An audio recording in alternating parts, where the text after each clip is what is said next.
最开始的时候，大家以为这只是一场普通的台风，起初只是下了点雨，天空逐渐密布的乌云没有引起别人注意。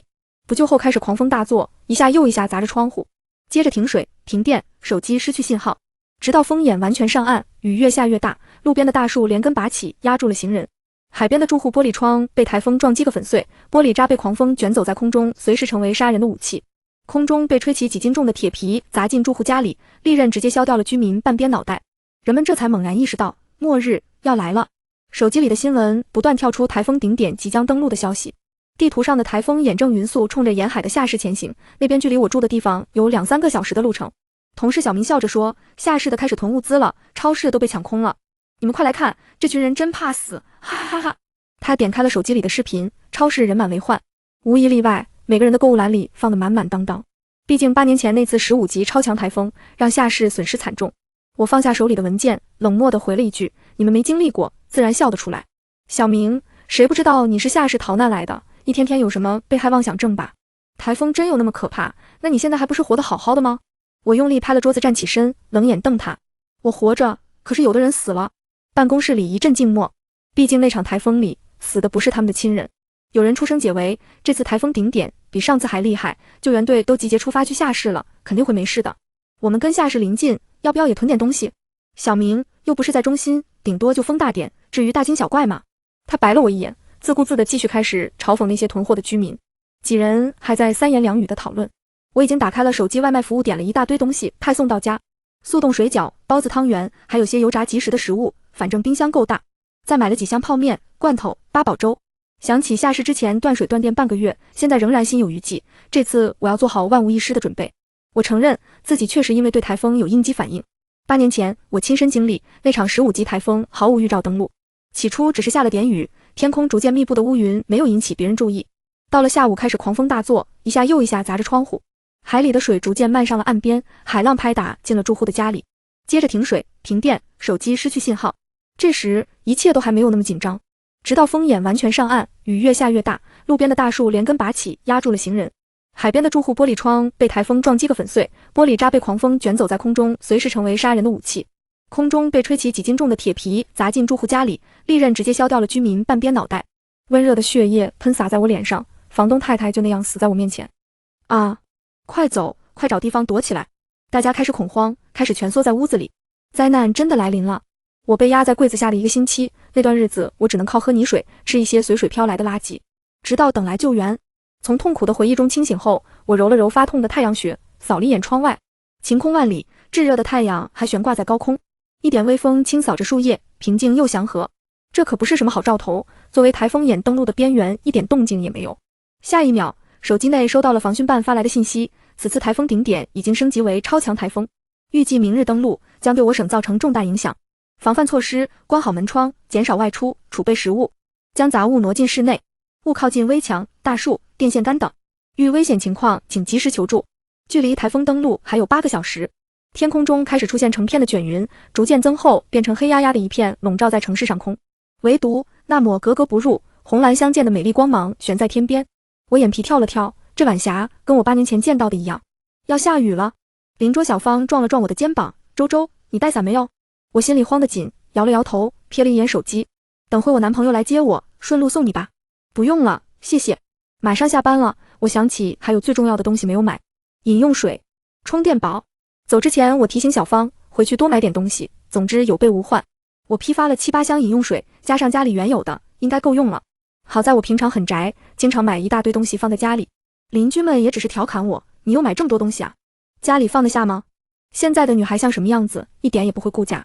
此刻距离台风登陆还有4小时，电视上的新闻还在播报，成群飞走的海鸟不安宁地乱叫，偶尔停在树上望着朝海的地方。漂亮的女主持站在海边，穿着雨衣播报，台风加速行驶，转了个直角，调整了方向，现在正在往沿海城市靠近，请大家多注意防范。画面一转，海上的浪一阵一阵拍打在岸上，最高的已经有好几米涌上了岸，密密麻麻的鱼虾莫名涌上岸边。狂风大作，突然下起了暴雨。女主持身形不稳，摔出了画面，最后一句话是台风来了。邻居叹了口气，天灾不由人，希望夏市这次也能平安度过。我点点头，劝说他们最好也买点东西，有备无患。房间的门被我用柜子堵住，窗户上满满当当贴上了胶带，再用毛巾塞住边缘的缝隙。做好万全准备，我才松了口气。这次台风来势汹汹，虽然处于 A 煞势边缘，但是难免也会有所波及。到了晚上，终于才开始下雨。起初只是淅淅沥沥的小雨，伴着微风，吃个饭的功夫，狂风大作，下起了暴雨。我半夜是被吵醒的，狂风夹着雨水一阵一阵拍打着窗户，哐哐哐，啪嗒一声，床前的夜灯突然暗下，所有电器熄了火。台风来了，比我想象的还要快。物业群里跳出消息，1楼淹水了，从院子快淹到家里了。物业，快点来看看，停电了！你们停电了吗？我靠，我洗澡洗了一半没水了，谁家借我一点水把墨冲冲啊？群里此刻的气氛还在互相打趣，丝毫不慌。我看着房间里大大小小的盆被我接满了水，才松口气，还好提前有准备。外面的雨越下越大，检查了一遍门窗，确认无误，我才放心回到被窝里。不知道是我起猛了，还是幻觉，有些晕。顾不上屋外的狂风，我赶紧躺下。天花板上的吊灯摇晃得厉害，这是整栋楼在晃。我打开手机，网上已经有人开始发视频。3、4人环抱的大树连根拔起倒在地上，路面开始积水。路边停的电瓶车倒了一排，发出刺耳的警报。小区物业又有了动静，楼下停车场的水管爆了，谁家的车在那边赶紧去看看。我们家开始漏水了，窗户缝里全是水，木地板被报废了。完了，这天气怎么买菜啊？家里就2根胡萝卜，没水没电，怎么吃啊？手机页面跳出信息，台风直角转向3次，最终方向在白州市登陆。我的位置就在白州市，果然还是逃不掉。与此同时，所有人应该都收到了信息，受强降雨影响，山洪灾害风险为橙色预警，上述地区注意收听当地预警信息，注意防范。受强台风影响，沿海风力14级，陆地13级，请大家注意防范。我知道，这才只是开始。砰！屋外传来剧烈的声响，有什么东西碎了。厕所玻璃碎了一地，还好我提前把家里所有的玻璃贴了胶带，这样能防止碎片飞出去。幸好那窗子小，我戴着手套牢牢抓住那要飞出去的玻璃，风夹着雨拍打在我的手上，手套被割开个口子，一股血腥味散在空中，最后被我用力扯了下来，要是掉下去卷在风里不堪设想。一只鸟浑身是血，被风从窗子卷进来，它遭到风的大力挤压，眼珠子都有些微微凸起，五脏六腑都从后面流了出来。风越来越大了，我钉了块板子封住窗户，怕不结实又封了一层胶带加固。即便是这样，那些钉子也是摇摇欲坠。等到天蒙蒙亮，这一夜才勉强算过去。物业抢修了一晚，最好的结果也只是堵住了停车场的水管。我打开冰箱，拿出一包速冻水饺，还好昨天买了家用蓄电池，能供我得冰箱，不然这种高温天气再多的食材也要坏了。煮了8分钟，刚好是我喜欢的不硬不烂。手机微微震动，点开一看，是昨天说我的隔壁邻居。请问你们家还有吃的吗？我们家2个小孩昨晚停电到现在都没东西吃。你等下，我又下了一盘饺子，装在保温桶里，连带着一瓶饮用水放在对面门口。过了一会，对面邻居发来一个红包，说了句谢谢。我没有收下，毕竟在台风没有度过之前，我没有那么善良能一直接济别人。物业群里纷纷叫苦，出不了门还一直在淹水。台风刮断了树栏，在路中间，树枝穿过玻璃插进1楼住户的家里。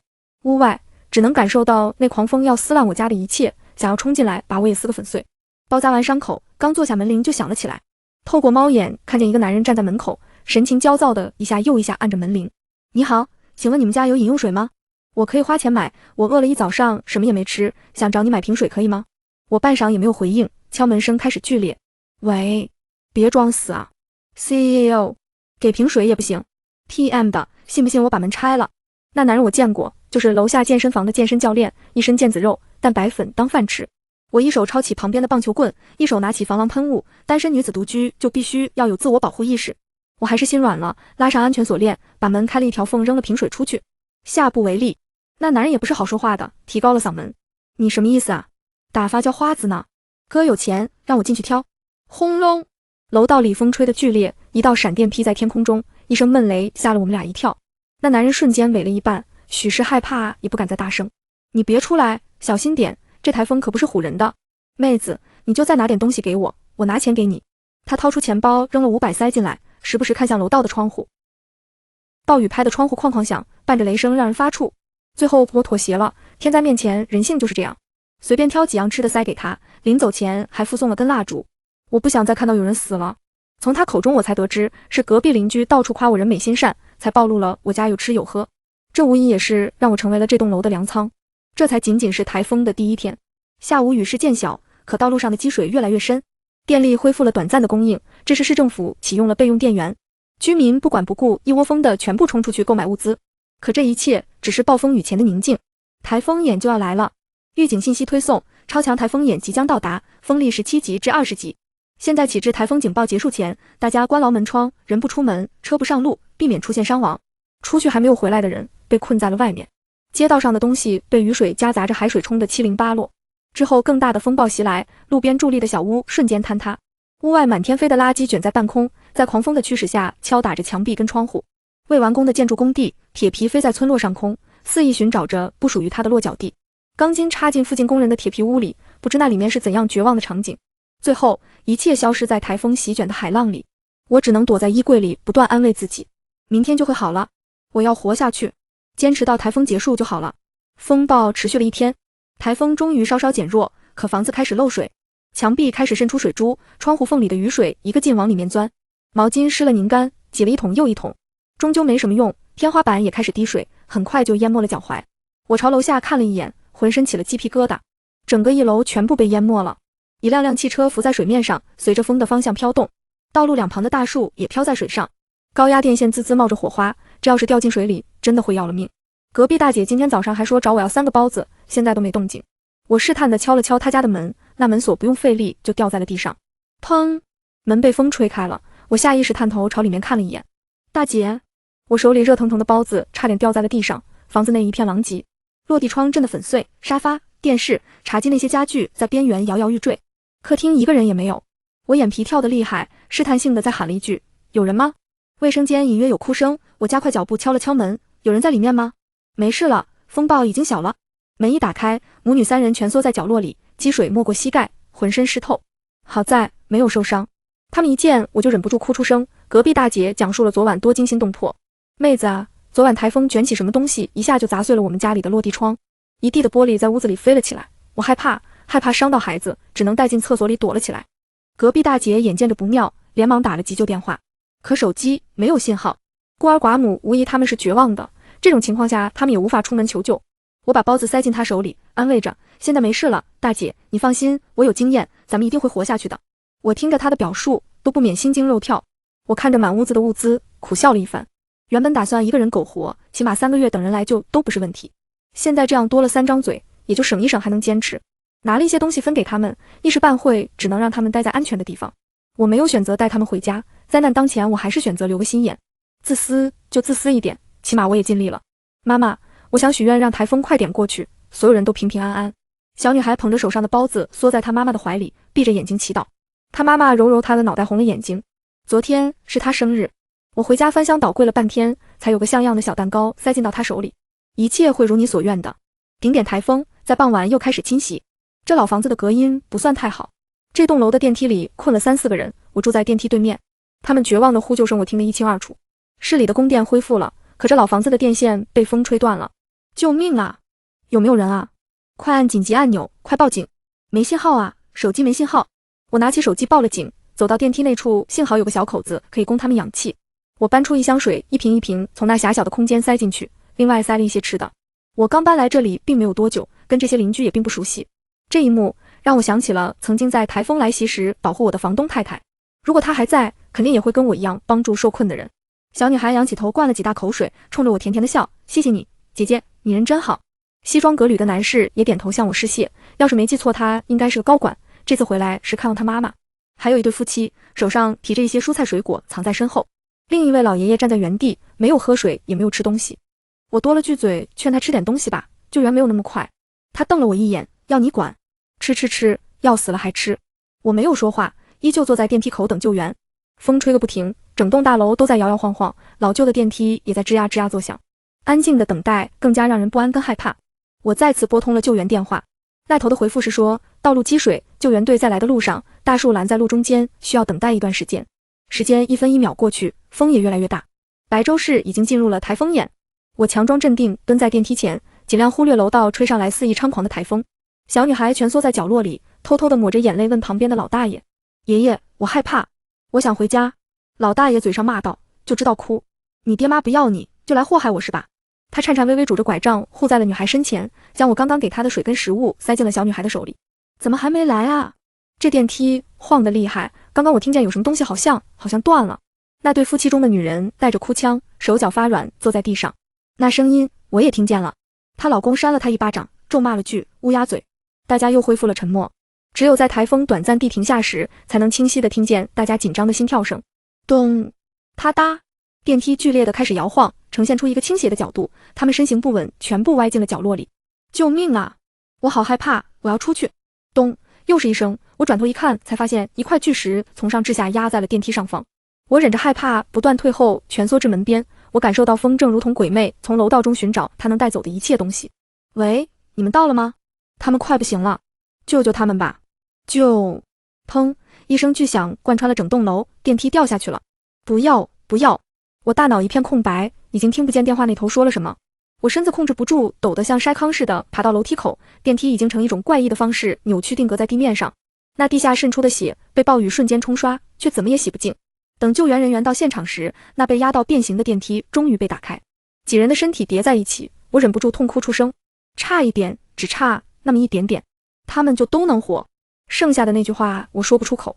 救援队人员一张张疲惫不堪的脸上满是愧疚，手脚上绑着不同的绷带。我眼睛酸得厉害，眼泪控制不住。恍惚间，我听见了小女孩叫我那声姐姐。我不顾救援人员的阻拦，冲进电梯里。我哽咽着断断续续说道：有人活着。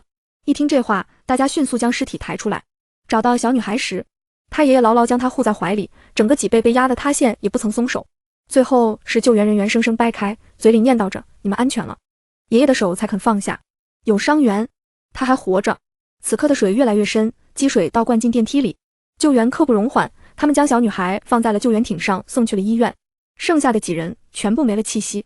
我向救援队一个劲道谢，最后让他们也要保护好自己。我躲回了家，擦干了身上的血迹，一眼瞥见了那只死透的小鸟。在天灾面前，所有生物的力量都不堪一击。此刻我的心里暗暗萌生出一个想法：妹子，妹子开门！是那个健身男的声音。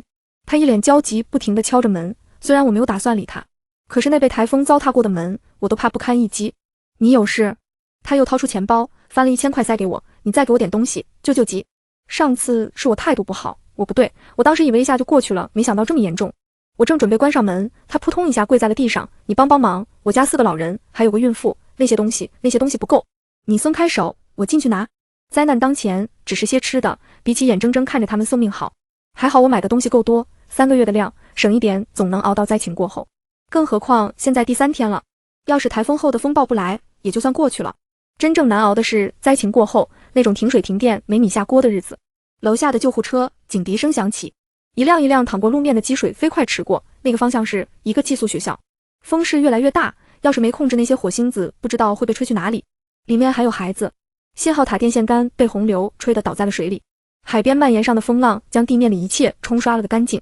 那健身男又来了，我不耐烦地打开门，冲着他说了句：你不是刚拿走一大堆？话刚说完，他身上穿着雨衣，手臂上的红袖带写了3个大字：志愿者。我愣了愣，你这是？他憨憨地挠了挠头，我要去救灾了，我家里人让我来感谢你的帮忙。你知不知道现在去多危险？他眼神格外坚毅，拍了拍胸脯，一脸骄傲地说：不瞒你说，我是退伍军人，现在正是需要我的时候。我还是厚着脸皮拜托你帮我看一眼我老婆跟家里的老人。我张了张嘴，还想说些劝阻的话，最后还是堵在了喉咙里。我鼻头一酸，别过脸。那你保护好自己。他的背影在楼道里格外强大，在飓风中坚毅挺拔。有人选择成为英雄，有人选择保护自己。手机恢复了信号，推送最新一条新闻：寄宿学校的大火起因，雷雨导致高压电线起火，急流冲倒了电线杆子，压在学校的大树上。而临近火势最旺的是孩子们的宿舍，就连雨都无法扑灭的大火，就那样一直绵延在了整个校区。我的心被揪成了一团，忍不住的泛酸。我不能继续坐以待毙，即使天灾，也要挣一挣活下去的权利。台风终于过去，整个市区已经一片狼藉，物业群里终于有了动静，终于熬过去了。这我家的露台，视频中的水位已经漫过了窗户，不停渗水的角落昭示着这窗户的承受能力岌岌可危。5楼3天了，我把我们家里能吃的全吃了，再这样下去，我恐怕会饿死在家里。1楼，楼上的钢板砸坏了玻璃，现在一直灌水进来，再没人来，我们要被淹死了。物业，各位业主，水电没有那么快恢复，小区内已经在抓紧抢修，请耐心等待。好歹总算是过去了。我给隔壁送去了一些现煮的食材，在遵照健身男的叮嘱，循着门牌，他家在6楼。一进门，气氛有些沉重。妇人挺着大肚子，见我来了，才勉强挤出一个笑容。妹子，快来快来，多亏了你，我们才熬下去。我男人比较糙，说话不中听，可他是个好人，你千万别生他的气。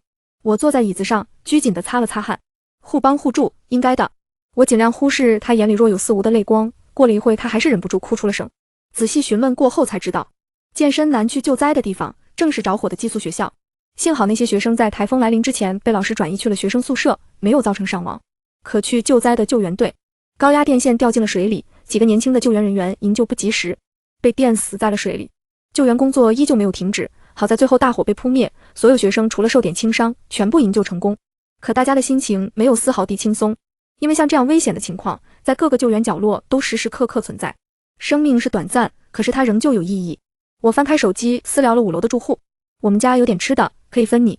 这栋楼住户不多，我已经不指望能熬到灾情过后了。这栋房子老旧，当初也是看它离我上班的地方近又便宜就租下来了。这墙面不停漏水，经不起一点冲击，再这么下去，囤再多吃的也是无用。起码等到人来救援是足够的。5楼回复收到。过了一会，他传给我一张照片，楼道里不知道被哪里吹来的盆栽跟石头挡得严严实实，意味着我可能出不去了。我冲进楼道一看，果然不知什么时候墙体破了个大洞，天台的大门也被冲开。原本天台是一些住户养花种菜的地方，此刻被堵得结结实实。我只能让5楼先回去，这要是稍微松动掉下去，也是能砸死人的程度。这些单靠我自己无法做到。我在物业群里转发了一个志愿者招募，等待救援是一种方式，囤货蜗居是一种方式。可在这种时候，随时坍塌的楼层、高危的电线，一切隐藏的危险就在我身边。我做不到坐以待毙，更不想死，这种时候只能选择自救。我找出一包螺蛳粉，加了平常舍不得的鸭爪、炸蛋，还有卤猪蹄，满满的一大碗被我吃了个精光，再配上一瓶可乐，我才心满意足。1个小时没有人回应，2个小时过去了，3个小时依旧毫无动静，或者是自动忽略。我穿上了雨衣、雨靴，还在雨衣里加了个头盔，防止天外飞石。我拿起一把铲子，走进楼道里清理着巨石跟泥沙，几块砖头时不时掉进水里，随着急流被冲走。楼道被堵了，大家快来帮忙！不知道谁喊了一嗓子，整个楼道里沙石都微微松动。我手机里跳出一条信息，物业群里的：5楼我报名，1楼我也报名，能不能把我救出去？6楼我报名。一排排踊跃参与，我的眼眶红了红，在群里发布了消息。第一件事便是清理楼道，第二件事情就是救出1楼淹水的用户。我们兵分2路，忙活了一上午，整个楼道被清了一大半。粮仓终于派上了用场，我把家里所有的物资分成1个星期用度，按照1户1制分给这栋楼的居民。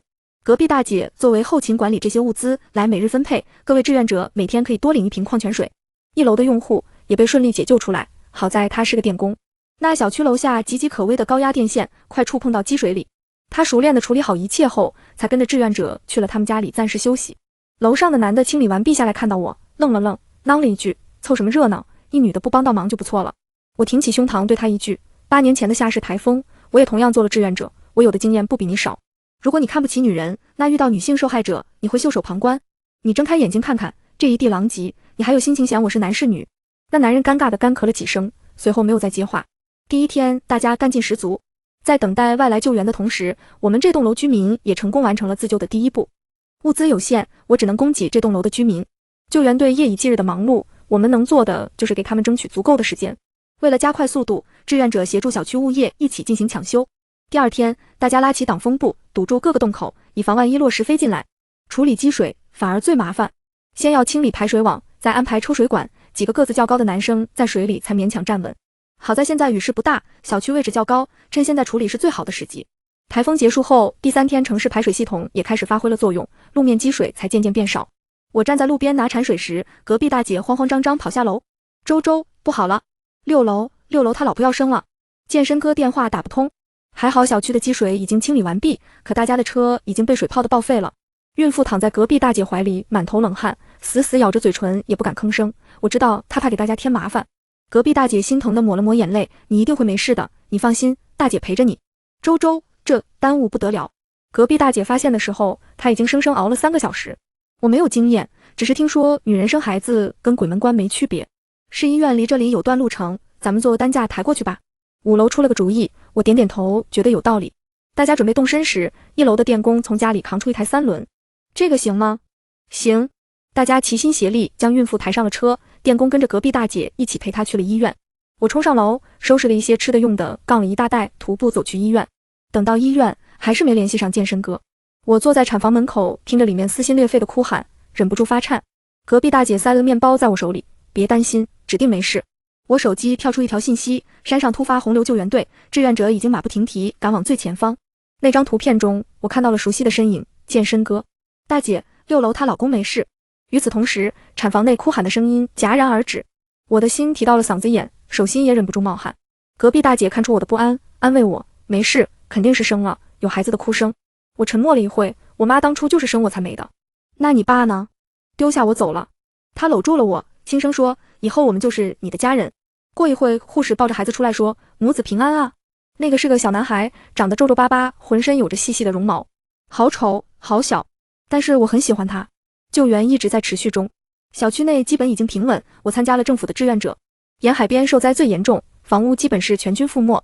原本美丽的阳光沙滩上满是房屋的残垣断壁，海景房也变得破败不堪。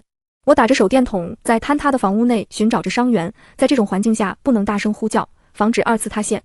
巡视了一圈，等我转身要走时，身后转若有似无的喘息声。有人吗？咚咚咚，一阵敲击声。我循声往前走，才发现衣柜下压着一个人。你没事吧？我试着搬动一下衣柜，那重量不是我一个人就能行的。你等着我，我去找救援。我搬了一块石头垫在衣柜下，试图给它减轻些重量。好在救援人员就在门口，听到了动静，及时进来帮忙。费了半天劲，大衣柜才被搬开。男人双腿已经麻木，衣物被血渍粘在地上。你忍忍，我帮你弄开。谢谢你，周周。男人沙哑的声音响起，我下意识开了瓶水喂给他。我用力拍了桌子站起身，冷眼瞪他。那这台风来临前，嘲笑下市民贪生怕死的王小明。可是他现在体会到了台风带来的恶果，我却半点也笑不出来。我跟健身哥被颁了最佳好市民奖，他的儿子认我当了干妈。那个丑丑毛茸茸的小婴儿现在的白嫩又可爱。隔壁大姐给我送来她新包的饺子，今天市政府升国旗，去不？这是灾后第一次升国旗。我来得晚，市政府满满当当的人挤人。国歌起，人民子弟兵扛着旗帜，一步一步走向高台。